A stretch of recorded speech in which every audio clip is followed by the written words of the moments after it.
¿Quieres saber cómo se entrelaza la teoría del colonialismo interno en el modelo de industrialización por sustitución de importaciones en Colombia y cómo este fenómeno afecta la equidad de género en nuestro país? Soy Carlos Jiménez, maestrante en Gobierno, Políticas Públicas y Desarrollo Territorial, y en este video lo vamos a conocer. Para eso necesitamos entender de dónde surge eh, la expansión de la cultura occidental. Y surge de la necesidad de los pueblos europeos de acumular riqueza.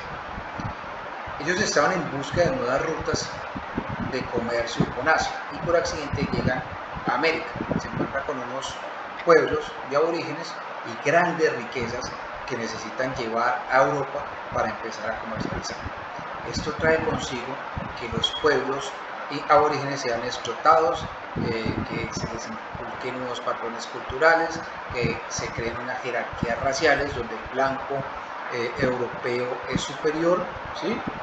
Existe la opresión y la desigualdad social y hay una relación de dominación entre los europeos y los pueblos nativos, las razas que se empiezan a gestar acá, como los zambos, los nativos en general. Eso genera unos movimientos de indígenas, de criollos y demás que terminan en lo que nosotros llamamos los movimientos independentistas, que es que se logra la independencia de los pueblos para no depender de los colonizadores europeos. Y acá, digamos que empieza a haber una situación de dominio que es exclusivamente de los criollos y los nativos. Y ello empieza a haber unas dinámicas económicas en donde los países ya empiezan digamos que a desarrollar más productos de los que gastan y empieza a haber una interacción comercial entre distintos pueblos y demás y se genera lo que hoy conocemos como el capitalismo.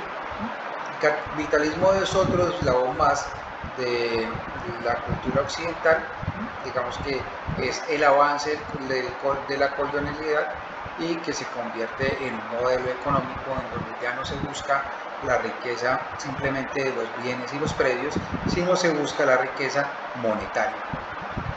Entonces aquí empieza a suceder una subversión cultural donde los colonos, los colombianos, los latinos, las personas de Latinoamérica empiezan a pensar de una forma diferente y quieren ser tomados en cuenta en las élites, ¿no? Quieren ser tomados en cuenta en las políticas públicas, en las políticas de gobierno, en los aspectos económicos, quieren tener muchas más oportunidades y cuando hay ese tipo de rebeliones, el sistema encuentra dos motivos, dos razones para apagarlas. Una es apagarlas por la fuerza y la otra es asimilarlas, que es vincularlas al proceso. De eso tenemos un ejemplo muy tangible y es el Cholo en Perú, que en vez de apagarlo, lo que hicieron fue vincularlo a los gobiernos y digamos que toda su cultura se empieza a gestar en una sola y eso les permite seguirlos manipulando.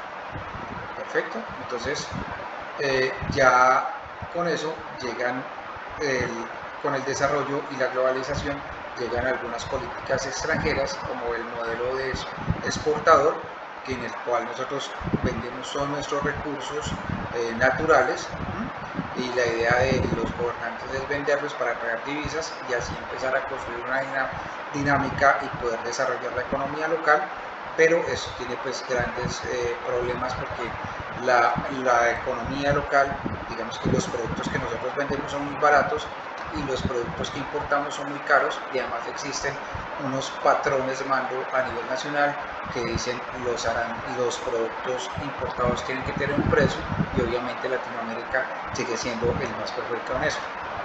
Después hablamos de la sustitución por importaciones y es que se empiezan a crear unos aranceles para los productos importados y eso va con la intención de proteger los mercados locales y intentar desarrollar la industria, que eso lo vamos a ver un poco más adelante. Y el neoliberal, donde se rompen, digamos que todas esas barreras y lo que hace es abrir los mercados para que los pueblos puedan comerciar libremente, que también trae, digamos que lo que hace es acentuar la pobreza y la desigualdad en Latinoamérica.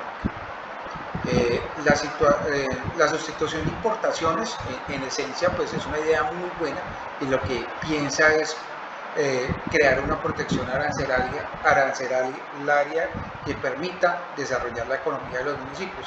Entonces hay una inversión estatal en infraestructura, en vías y no sé, y en diferentes herramientas para poder, digamos que, hacer que el mercado se fortalezca.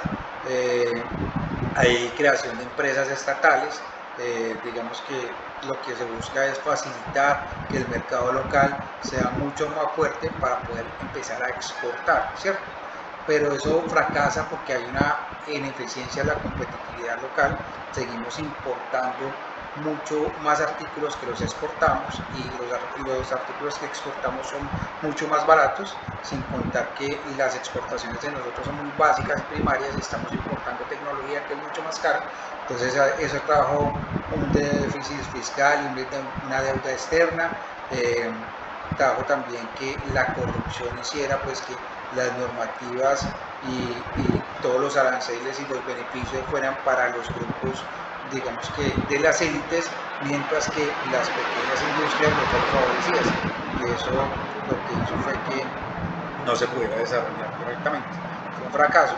Y entonces empezamos a tener la pérdida de poder económico, ¿cierto? Y el desarrollo de la inequidad social y de género. Entonces, grandes pensadores como Sánchez y escritores como Sánchez dicen que hay una desigualdad social de género en donde las mujeres no son tenidas en cuenta, ¿sí? Y que no puede existir un perfecto desarrollo de la economía si las mujeres no son tenidas en cuenta. Recordemos que las mujeres son poco más de la mitad de la población y si no es un grupo productivo, pues obviamente la productividad en el país no va a crecer. Y en este momento, digamos que con el neoliberalismo empiezan a llegar industrias extranjeras con el propósito de invertir y construir acá, empezar a generar empresas y encuentran en las mujeres manos de obra barata. Pues empiezan a pagarle a las mujeres un poco menos que los hombres y eso se va convirtiendo como en una tradición que se va quedando y se va asentando en el imaginario colectivo de la población. Entonces, ¿qué se busca? Se busca la democratización en los procesos de toma de decisiones, que la comunidad en general se ha tomado en cuenta para que tenga, digamos que, el valor que se corresponde. ¿Qué tiene que ver esto con la teoría del colonialismo interno? Básicamente todo, porque nosotros, a pesar de que nos liberamos de los españoles, la cultura occidental se quedó arraigada y tenemos unos problemas donde el racismo colonial sigue latente, ¿sí? Digamos que los afrodescendientes y las mujeres y los demás siguen siendo discriminados, no tienen las mismas opciones, ¿sí? Digamos que persiste una dimensión racial de la colonialidad, donde a pesar de que hay una interdependencia mutua, nos necesitamos los unos de los otros, digamos que seguimos siendo cada uno concentrado en su nicho y no permitimos que haya un desarrollo mucho más importante, ¿cierto? Que toda la sociedad tenga en cuenta. Y hay unos motivos materiales y simbólicos. Los motivos materiales son muy sencillos, y es que hay dádivas y hay, digamos que, son tenidas en cuenta las personas a partir de factores, recursos de beneficios económicos y demás, las pocas personas que tienen la posibilidad de cambiar el sistema. Y también hay unos factores psicológicos y una afectación donde los grupos se sienten reconocidos, entonces no quieren salir de su clasificación, y los grupos empoderados siguen siendo los grupos empoderados. Entonces obviamente, digamos que las personas no piensan, digamos que piensan en defender cada uno su grupo, y en ocasiones pues obviamente los que se creen inferiores terminan siendo inferiores por la misma concepción que se tiene de ellos.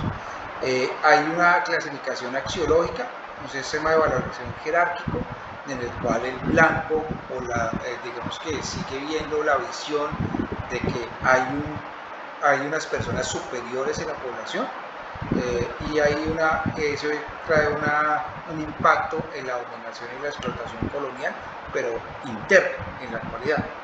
Y además de que hay una reproducción mutua de colonizadores y colonizados, que es seguimos en nuestros mismos grupos, ¿cierto? creciendo, y a pesar de que hay un mutualismo, que se necesitamos los unos de otros, sucede como en la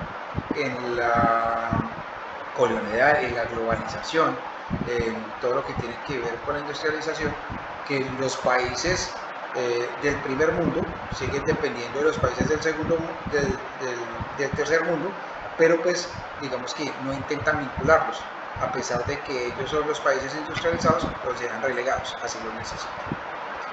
Por último, quiero traerles esta cita de Ferrer en el 2008, que dice: el desarrollo económico no radica solo en la acumulación de capital, sino también de conocimientos, tecnología, capacidad de gestión, organización de recursos, educación y capacidades de la fuerza de trabajo y de estabilidad y permeabilidad de las instituciones, dentro de las cuales la sociedad traza sus conflictos y moviliza su potencial de recursos.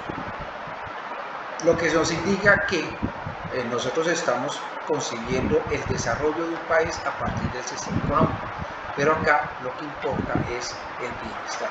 Entonces la idea es que empecemos a medir no solo el desarrollo económico, sino el bienestar de los pueblos latinoamericanos. Muchas gracias.